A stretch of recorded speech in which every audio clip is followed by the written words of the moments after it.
Ladies and gentlemen, a very good morning to all of you. It is a great privilege and honor for me to deliver the prestigious Rashid Latif Khan Oration, which is, I think, a milestone for South Asian Federation of Oration Gynecology. First of all, Alhamdulillah, I'm grateful to the Creator and, of course, to the SAFOG for giving me or having the opportunities for this prestigious oration. Professor Rashid Latif Khan, a stalwart and an idol. He was born in 1993 in East Punjab and migrated to Lahore in 1947. I think this was the liberation time of Pakistan and India. And he studied in Central Model School of Lahore and passed matriculation in 1952. He was graduated from Nishat Medical College, that is, he obtained MBBS from Multan 1961. The year I just entered the school. He left for UK in 1962 and returned in 1966, being awarded FRCS and MRCOG. He joined Nishat Medical College as Assistant Professor of Obstetrics and Gynecology in 1969, promoted as Professor in 1972, and served in Nishtar Medical College, Allama Iqbal Medical College, and Postgraduate Medical Institute. Among his innovation and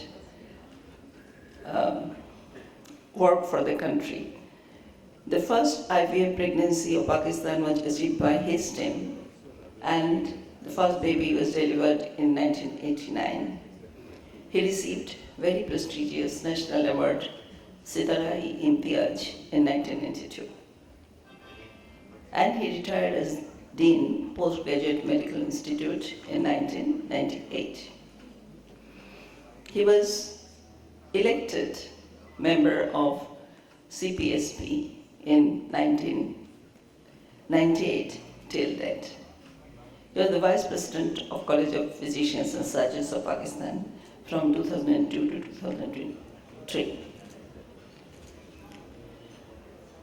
Among his many innovative activities, he established Hamid Latif Hospital in 1992, set up new medical college, Rashid Latif Medical College in Lahore in 2011, established 400-bedded charity teaching hospital in 2011, and his present appointment is Professor Emeritus, PGMI, Lahore. And yesterday we also learned that there is going to be established an university in his name.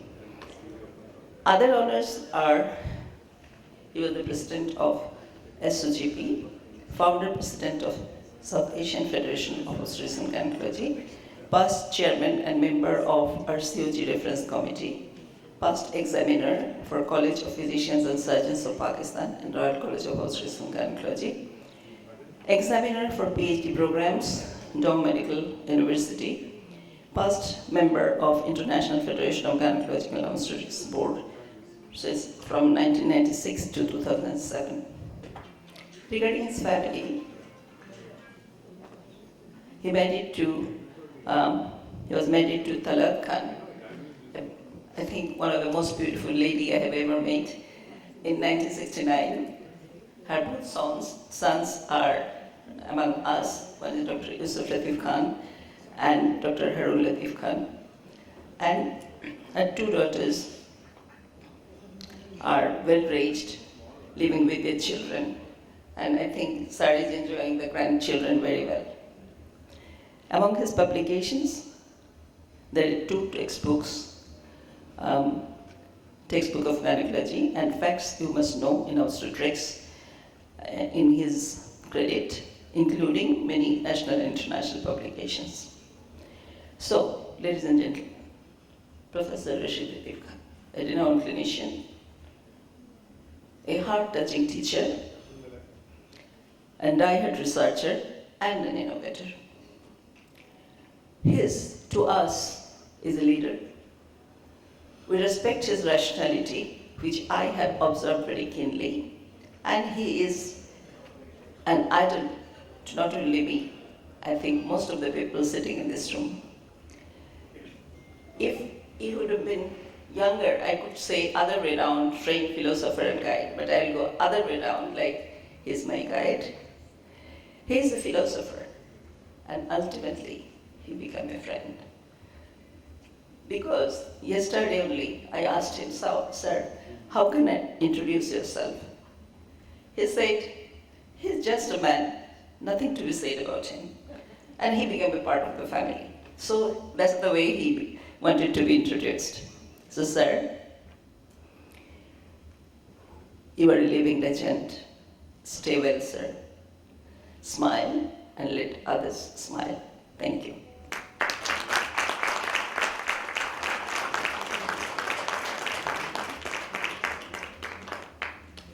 So with this, with due honor to everyone, I humbly present few aspects of combating polycystic ovary syndrome in adolescents in SAFOG region.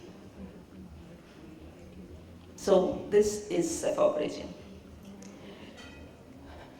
We have 3% of the world's land area, 21% of world's population, and 5.2% of the global economy as of 2021. Now, going to the subject, who is an adolescent? Adolescence, as defined by WHO, is the period between 10 to 19 years of age that includes significant and critical changes in growth, development, and puberty. How common is polycystic ovary syndrome? Polycystic ovary syndrome is the most common endocrine condition affecting between 8 to 13% women of reproductive age, and please note, 6 to 8% of adolescent girls. And it depends upon many things, including population and geographical area. How do you diagnose polycystic ovary syndrome in adolescence? During adolescence, the diagnosis of PCOS is both controversial and challenging due to the overlap of normal pubertal physiological changes with adult PCOS diagnostic criteria. The challenges include the risk of underdiagnosis, delayed and or poor diagnosis experiences, and overdiagnosis, as well as the additional risk of use of inconsistent, non-evidence-based approaches in the diagnosis and management of polycystic ovary syndrome among specialties, general practitioners, and allied health professionals. All of us know the clinical features of PCOS, and especially in the adolescents. In our part of the world, in addition to the physical and psychological features of PCOS, early marriage and early childbearing is common. So the infertility also the part of the adolescent PCOS as well. For diagnosis, specific criteria to improve diagnostic accuracy and avoid overdiagnosis include, for adolescents of course, irregular menstrual cycle defined according to the years post-menarche. More than 90 days for any one cycle, more than 1 year post-menarche. So these are some criteria. I think I may not go into details, but this criteria has to be set because the adolescents take some time to have irregular menstruation. hyperandrogenism, of course, defined as hirsutism, severe acne and/or biomedical hyperandrogenemia, confirmed using validated high-quality assays, polycystic ovaries by pelvic ultrasound, and let us recollect that we cannot do a transvaginal examination. Exclusion of other disorders, as usual, of endocrinology. For adolescents who have features of PCOS but do not meet diagnostic criteria are at risk level and can be considered with appropriate symptomatic treatment and regular re-evaluations. Menstrual cycle re-evaluation can occur over 3 years post-menarche and where only menstrual irregularities and hyperandrogenism are present initially. Evaluation with ultrasound can occur after 8 years post-menarche. So I think this recommendation may vary, but the paper I followed, the evidence base says this. Screening for anxiety and depression is required, and that is very important, and assessment of eating disorder warrants consideration. Available data endorse the benefits of healthy lifestyle interventions to prevent excess weight gain and should be recommended. Is polycystic ovary syndrome an epidemic? As we know that an epidemic, it is like an epidemic because especially in our area of developing countries, about 20% of reproductive age women demonstrate the ultrasound pictures of polycystic ovaries, and about 5 to 10% have clinical and biochemical signs of anovulation and androgen excess. So this is kind of pathway how a psychological stressor of eating disorder affects the life cycle of a woman, and how the obesity increased and how these disruptions occur for polycystic ovary syndrome. Now, it is not the age of adolescence, not the present time, it's the future as well. So combating polycystic ovary syndrome is so important because in addition to the clinical features they are going to suffer during adulthood for infertility, again, hirsutism and all this. In addition, cardiovascular diseases, obesity, hyperlipidemia, pregnancy complications, and postmenopause, same things. In addition, endometrial carcinoma is a big threat for these patients, including metabolic syndrome. So it's not for the treatment of menstrual regulation and infertility, the whole life, the longevity, the quality of life depends on the treatment and prevention and combating polycystic ovary syndrome of adolescents. Now, this is a complex chart which shows the factors determining health and chronic diseases. If we take polycystic ovary syndrome as a chronic disease. So there are general aspects, there are lifestyle things, education, work, social and community network, individual lifestyle, age, sex, constitutional factor, the treatment available. So this is a complex issue when we deal and think about prevention. Now, as per the World Health Organization, health promotion and disease prevention through population-based interventions, including actions to address social determinants and health inequity, is to be taken care of during combating a disease. So we have disease prevention, which falls under specific population-based and individual-based intervention for primary and secondary prevention. Now, what is primary prevention? Refers to action aimed at avoiding the manifestation of the disease so that it means prevent the disease so that it doesn't occur. So these may include action to improve health through changing the impact of social and economic determinants on health, the provision of information on behavioral and medical health risks, alongside consultation and measures to decrease them at the personal and community level, nutritional and food supplementation if necessary. Now, what is secondary prevention? The patient has already had the disease. That's why we need to diagnose early and treat early so that the complication doesn't arise, and at the same time, the patient can enjoy health well. So this needs early detection when this improves the chances for positive health outcomes. Evidence-based screening programs, preventive drug use and other treatment facilities should be given to keep this in check and balance. Ladies and gentlemen, in addition to these two primary and secondary prevention, we also talk about tertiary and quaternary prevention. So the tertiary prevention is prevention of short and long-term complications, and quaternary prevention, when the patient is already severely affected, how to support her and to rehabilitate it as necessary. And in addition to prevention, we need to promote health.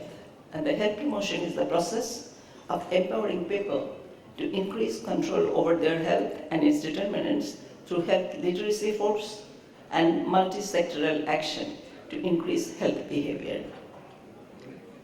This process includes activities for community at large and for populations at increased risk of negative health outcomes. Health promotion usually addresses behavioral risk factors such as obesity, diet and physical inactivity, as well as areas of mental health, including injury prevention. As we know that even adolescents with PCOS had a tendency for suicidal tendency as well. So, with those strategies, we need to work at individual level.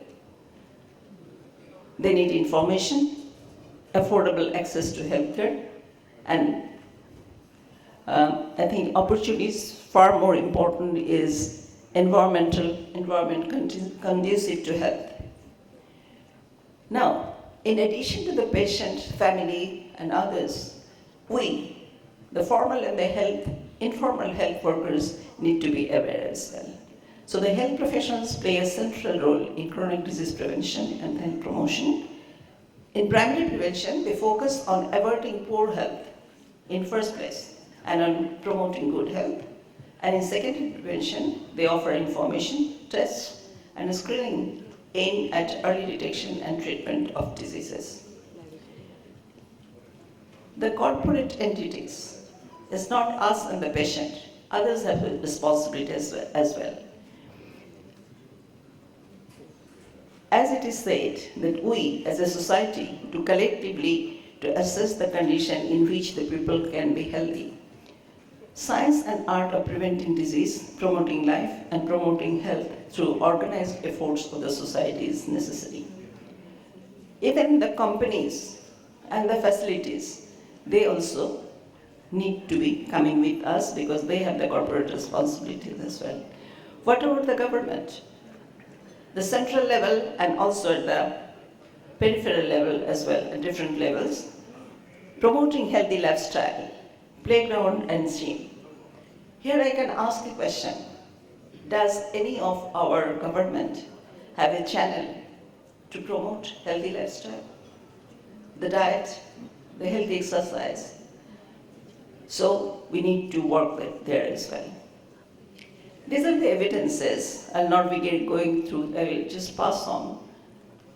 These are the evidences built over the findings we have, evidence-based findings we have regarding the polycystic ovary syndrome. So it does not only encompass the lifestyle change, also the management lifestyle as well. So I'll quickly go through because this covers many. So I think this is not part of my presentation. I just wanted to show that these are so meticulously there in the internet, available to us, who the great people have built this for us regarding different aspects like screening and diagnostic criteria, risk assessment, life stage change, prevalence, screening, diagnostic assessment, and treatment of emotional well-being. So these are evidence-based. You will find it in details in different guidelines. Lifestyle, pharmacological treatment for non-fertility indications, fertility. Now, regarding other strategies, we can take different approaches. So we have to address PCOS patients, their parents, general practitioners, OB/GYN specialists, policymakers in health services, women and children affairs. So it's not the Ministry of Health, it's the responsibility of the women and children affairs, education system, managers, teachers, common people are to be addressed. We need to raise awareness and do advocacy and counseling services.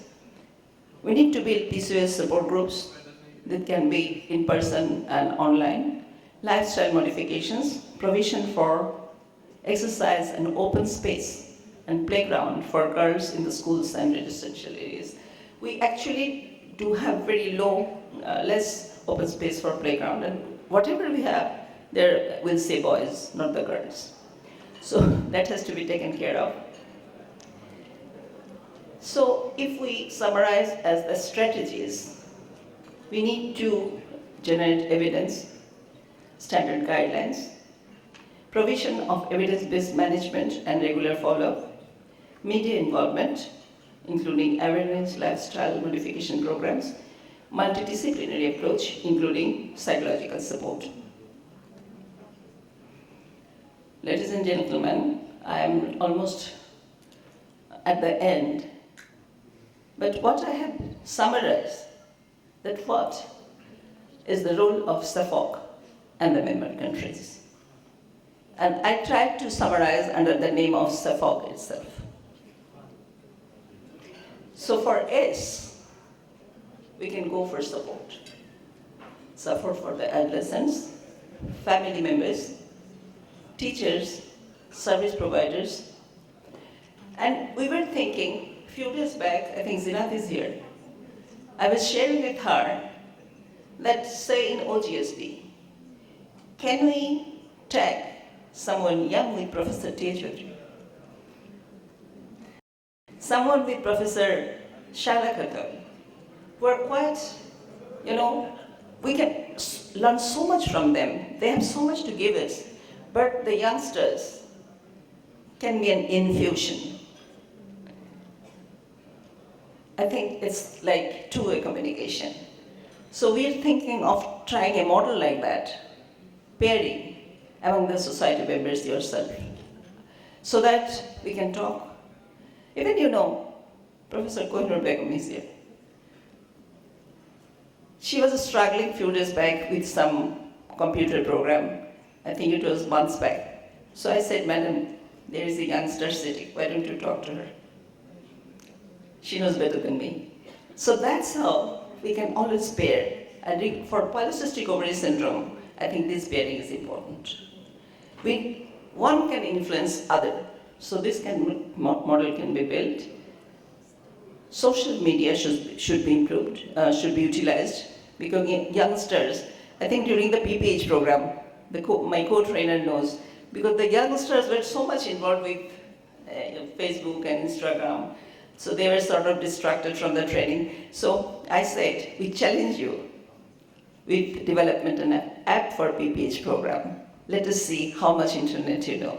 So this can be done in a very conducive way. We must be having YouTube channels. Whenever you search Google, you'll be seeing lots of things coming in the row.